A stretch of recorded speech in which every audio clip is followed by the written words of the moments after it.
আসসালামু আলাইকুম। আমি এখন বানাচ্ছি দারুণ মজার একটা, এটাকে আমি চাইনিজ তেহারি বলবো, চিকেন তেহারি। এর নাম হচ্ছে কিয়াং পেং। শুধুমাত্র সয়া সস আর গোলমরিচের গুঁড়া দিয়ে রান্না, কিন্তু খাইতে যে কি মজা একবার বানালেই বুঝবেন। এর স্বাদটা অনেকদিন মনে থাকবে।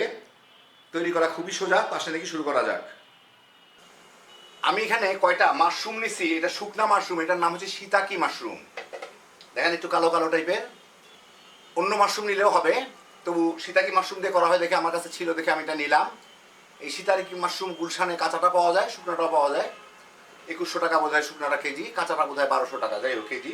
তো আমার এই 7টা মাশরুমের দাম আসে প্রায় 30 টাকার মতো। এগুলো বাতাসের মতো হালকা। এগুলাকে আমি ফুটন্ত গরম পানি দিয়ে ভিজায় রাখবো কিছুক্ষণ, যাতে এটা ফুলে ডবল হয়ে যাইতে পারে। এটা ভিজায় রাখলে এটা ফুলে মোটামুটিভাবে ভালো সাইজে চলে আসবে, অরিজিনাল সাইজে। আমি এখানে মুরগির লেগ পিস মানে রান আর উপরে যে থাইটা আছে, এরকম 2টা পিস, মানে 2টা রান আর 2টা থাইয়ের পিসগুলা, মাংসগুলা ছুটায় ছোট ছোট টুকরা করে কেটে নিয়েছি চামড়া সহ। এটা কিন্তু চামড়া সহ নিতে হবে, কারণ চামড়ার মধ্যেই ফ্লেভারটা থাকে, মানে এই রাইসের জন্য। যাই হোক, খুব ছোট ছোট ছোট ছোট টুকরা করে কেটে নিয়েছি, যেরকম ছোট ছোট টুকরা করে, এরকম ছোট ছোট টুকরা করে। এগুলোর সাথে আমি একটু সামান্য লবণ দিব, আধা চা চামচ সাদা গোলমরিচের গুঁড়া। এটাকে একটু মেখে রেখে দিতে হবে। হাত দিয়ে মেখে নিই, সহজ হবে।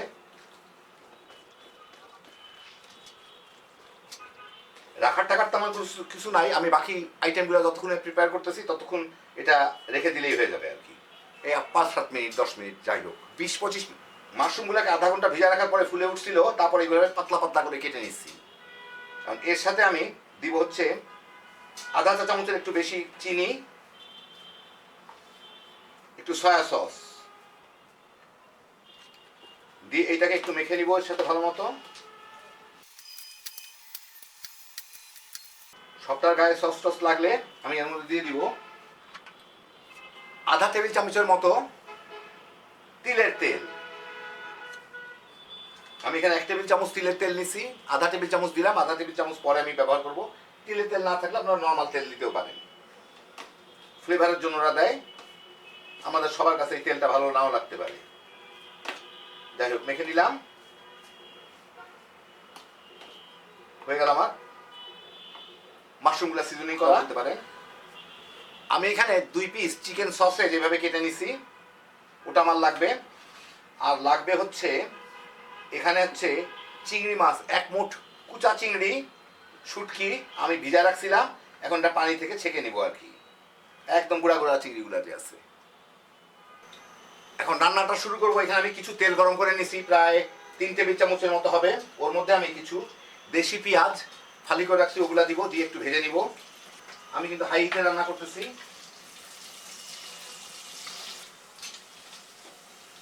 পেঁয়াজ একটু বাদামি হয়ে আসলে ওর মধ্যে আমি দিয়ে দিব এখানে 4 কোয়া রসুন আমি কুচি কুচি করে রাখছি, ওটা দিয়ে সাথে একটু ভেজে নিতে হবে। রসুনটায় মিনিট খানেকের মধ্যে একটু হালকা বাদামি দাগ লাগা শুরু হইলে আমি দিয়ে দিব হচ্ছে চিংড়ি মাছগুলা। আমি এইমাত্র পানি ঝরায় রাখছি। চিংড়ি মাছে কিন্তু ওই গুঁড়া চিংড়িতে অনেক বালু থাকে, ভালো মতো পানি দিয়ে ধুয়ে নেবেন, ডুবা পানিতে আর কি। যাই হোক, চিংড়ি মাছটা এর সাথে একটু ভেজে নিতে হবে। মিনিট 1.5-2 চিংড়িটা ভেজেই যখন একটা সুন্দর ফ্লেভার আসবে, এর মধ্যে আমি মাশরুমগুলা দিয়ে দিব, দিয়ে একটু ভেজে নিতে হবে মিনিট খানেক।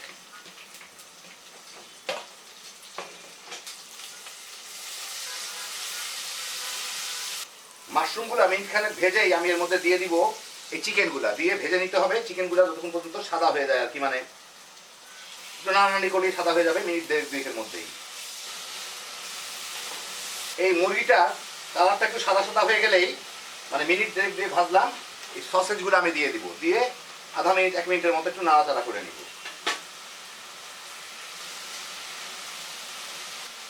এই সসেজটা দিয়ে মিনিট খানেক নাড়াচাড়া করে আমি এর মধ্যে দিয়ে দিব হচ্ছে চালগুলা। 2 কাপ চাল আমি ধুয়ে রাখছি। এটা হচ্ছে সবচেয়ে কম দামি নাজির শাইল চাল, 65 টাকা করে যেটা কেজি আর কি। যাই হোক, এটা দিয়ে আমি একটু এর সাথে ভেজে নিব, নাড়াচাড়া করে নিব।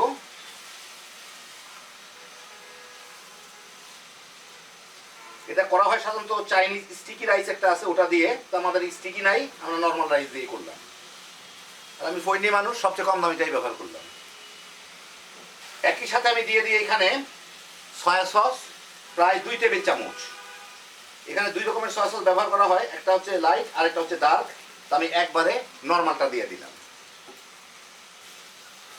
সয়া সসটা একটু ভাজা ভাজা হইলে ফ্লেভারটা ভালো আসে। চিকেন মিনিট 2-3 ভাজলাম, ভেজে এখন এর মধ্যে আমি দিয়ে দিব পানি। আমি 2 কাপ চাল দিছি, আমি 4 কাপ পানি দিলাম এর মধ্যে।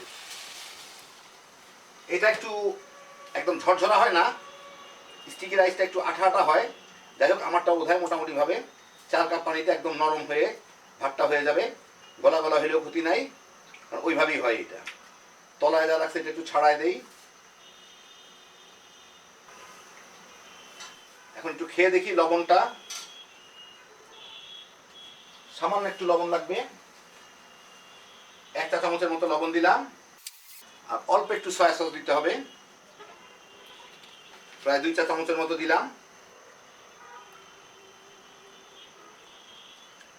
ভালো মতো মিশাই এটাকে। এখন আমি ঢেকে দিব। বলরে আসার পরে কতক্ষণ জাল দিব ঢেকেই। চালটা যখন একটু শুকনা শুকনা হবে, মানে পানিটা একটু কমে যাবে, তারপর আমি দমে রাখবো এটাকে।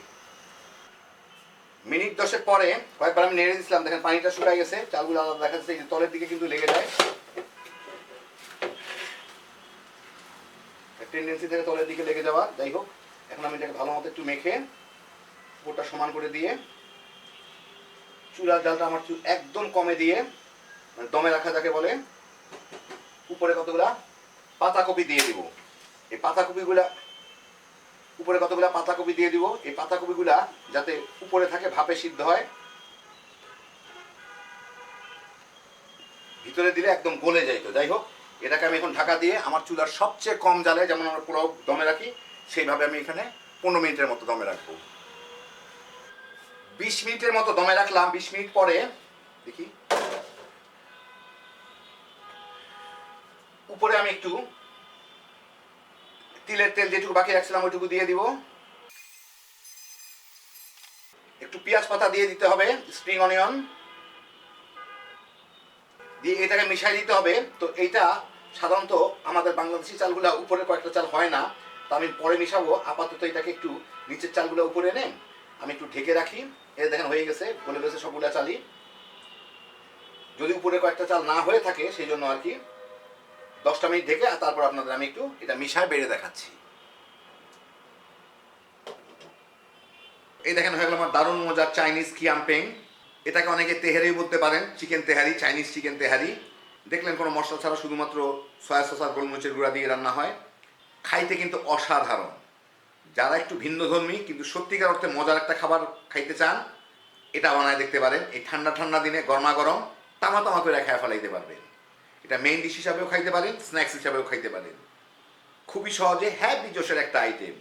আল্লাহ আপনাদের সবাইকে ভালো রাখুন, সুস্থ রাখুন, নিরাপদে রাখুন। ইনশাআল্লাহ বেঁচে থাকলে আবার দেখা হবে। ফি আমানিল্লাহ।